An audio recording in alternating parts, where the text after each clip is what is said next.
상승하다가 갑자기 한 평소에 3, 4배 거래량을 동반하면서 진짜 크게 하루에 상승할 때가 있거든. 그렇게 상승하다가 갑자기 경우에는 보통 진짜 고점이라고 생각하는 거. 그러니까 이런 거에 보통 국룰이지. 그때 크게 하락할 패턴이 많이 드러나지. 시초가를 회복한다. 요 케이스에서 82,000원 손절선으로 잡고 전일 정고점 부근에서 1차적으로 목표가를 매도해주고 거길 지지해주는 모습이 있다 그러면 다시 한번 커플링 매매 타이밍이에요. 동강님, 맞니? 오늘 쉬는 날인데 왜 찾아오셨어요? 주말이지 않나? 저한테 뭐 주말 있겠습니까? 주말에 공부해놔야 평일에 또 써먹어보죠. 아, 그쵸. 차트를 보니까 하락하는 종목들은 보통 비슷한 모양으로 하락하는 것 같더라고요. 실제로 차트에서 어떤 특정 모양이 나오면 하락이 나오는 게 좀 유효한 논리인가요? 반드시 어떤 패턴이 나온다고 해서 하락한다고 말하기는 어렵긴 한데 확률적으로 하락이 나오기 좀 쉬운 상황이 있긴 하지. 솔직히 차트라는 것이 가격 구간을 그저 시각적으로 보여주는 수단이기 때문에 아예 의미 없다라고 생각하는 사람들도 있는데 그건 아니라고 생각하고, 왜냐면 주식의 가격에는 시장 참여자들의 심리라는 게 반영이 되니까 그런 의미에서 차트의 특정 상황이 나타났을 때 하락할 확률이 높은 경우가 있을 수 있다라는 거지. 동강님이 여태까지 시장을 한 15년 넘게 경험하면서 차트에 이런 모양이나 뭐 이런 패턴이 나오면 하락할 확률이 그래도 높더라 이런 건 있나요? 이걸 물어보러 왔군요.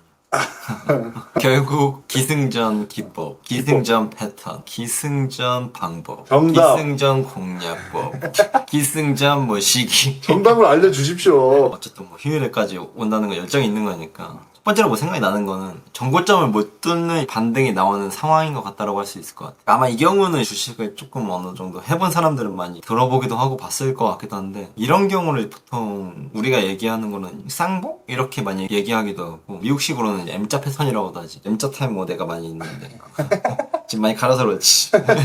보통 큰 시세를 분출하고 난 이후에 가격 조정을 받으면서 꽤 크게 하락한 상황에서 다시 반등하면서 상승할 때 나타나는 거. 그래서 보통 더 이상 고점을 더 높이지 못하거나 살짝 돌파하더라도 하락해서 추세적 하락으로 쭉 이어지는 상황이 나타나는 경우, 만약에 여기서 정고점을 확실하게 돌파한다 그러면 다시 시세가 이어질 확률이 높은 거고, 요 기간이 클수록 더 힘이 더 커지긴 하는데, 차트에서 이런 모양이 나왔을 때 쌍봉 떴다 피해라 막 이런 얘기 하잖아. 정토만 가면 아 쌍봉이다 막 이런 얘기 하거든. 그리고 덧붙이자면 보통 이게 테마주나 주도주의 마지막 하락 직전에 자주 나오는 모습이기도 하거든. 그래서 하락하고 진짜 반등할 때 재상승을 기대하고 많이 따라붙는 경우가 많은데, 확실히 이전 고점을 돌파하고 지지받는 상승을 한다거나 이전 고점 근처로 상승할 때 이전 고점에서의 거래량보다 큰 거래량이 발생하는지 확인하는 게 이 힘을 측량할 땐 조금 좋은 것 같아. 아, 쌍봉 머리에 확실히 지금 패턴 하나 얻었습니다. M자 타임을 생각하세요. 네, M자 탈모, 쌍봉. 경선식.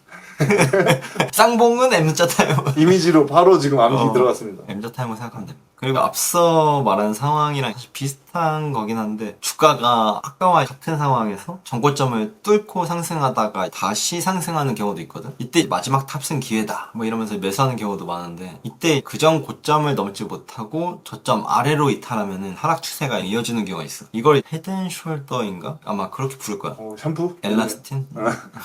이게 생각보다 박스권을 그리는 경우에도 자주 나타나고, 심지어 약간 추세적으로 상승하는 과정에서도 생각보다 자주 나오기 때문에 이런 모양이 나오는지 지켜보는 거? 웬만하면 해당 흐름이 나오면 비중을 줄인다든지 하는 거는 좋은 것 같아요. 근데 이러한 경우에도 보통 상승 시에 거래량이 이전보다 상승에 비해서 많이 안 붙어주는 경우가 많기 때문에 거래량을 주의 깊게 보면은 좋지. 거래량이 크게 안 붙어주는데 상승한다고 하면은 덜컥 매수하지 않고 11선, 21선 위에서 지지받고 다시 거래량이 증가하면서 상승하는지 확인하는 거? 요런 게 조금 차이가 있을 것 같고, 그리고 마지막 막 5일선 타고 상승하면서 급등하는 주식에서 하락이 시작하는 패턴도 있는데, 상승하다가 갑자기 한 평소에 3, 4배 거래량을 동반하면서 진짜 크게 하루에 상승할 때가 있거든. 그렇게 상승하다가 갑자기 또 하락 반전되면서 종가로 마이너스 끝나거나 윗꼬리가 엄청 길게 달리는 경우에는 보통 진짜 고점이라고 생각하는 거. 그러니까 윗꼬리 길게 달린 거래량 실린 음봉, 이런 거에 보통 국룰이지. 그때 보통 평단가가 낮은 사람들이 정리하는 시점이고, 단기 차익 실현을 위해서 달려든 투기적인 수급으로 바뀌는 경우가 많아서 주가가 이후에 더 오를 힘을 못 받기도 하고 크게 하락할 패턴이 많이 드러나지. 옛날에 엄청 상승한 주도주들이나 막 5배, 10배 상승한 주식들을 하락 시작하기 직전 모습 보면은 이런 모습 자주 찾아볼 수가 있어. 그리고 이건 뭐 패턴은 아닌데, 장기 이동 평균선이 시간이 역배를 된 상황에서 반등할 때 저점에서 돌렸구나라고 생각해서 들어가는 거 이런 것도 조금 그렇지. 와,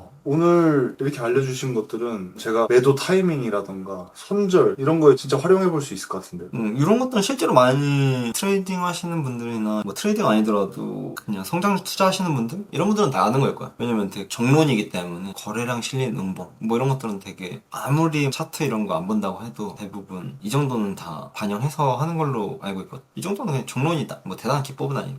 오늘 말씀해주신 M자, 탈모, 쌍봉 앞머리는 나중에 깔게. 맞아, 앞머리 까달라는 의견들이 종종 있습니다. 댓글에. 앞머리 까면 앞머리 여기 있습니다. 정수리부터 이렇게 내려. 근데 보통 말씀하실 때 보니까 거래량이 무조건 같이 체크돼야 되는 거네요, 패턴에는. 아무래도 거래량만큼 시장의 힘을 볼 수 있는 것들이 많이 없으니까 거래량은 빼놓을 수 없는 포인트? 어떤 지표를 보던가 하더라도 아무리 가치 투자를 잘하든 뭐 하든 하더라도 시장 거래대금을 나는 어느 정도 봐야 한다고 생각하거든. 시장에서 거래대금이 증가하고 있는지 안 하고 있는지 보는 건 되게 중요하잖아. 시장에 사람들이 들어오고 있는지 아닌지. 역사적으로 코스피의 고점을 만들 때 71조가 시장 평균 예탁 금액이야. 그러면은 71조가 우리의 이전 고점이라고 할 수 있잖아. 아, 그쵸. 대중적으로 우리가 치킨집에서 주식 얘기를 하는 시점이 거기가 꼭대기다. 예탁금이 한 71조다 라고 얘기할 수 있는 거잖아.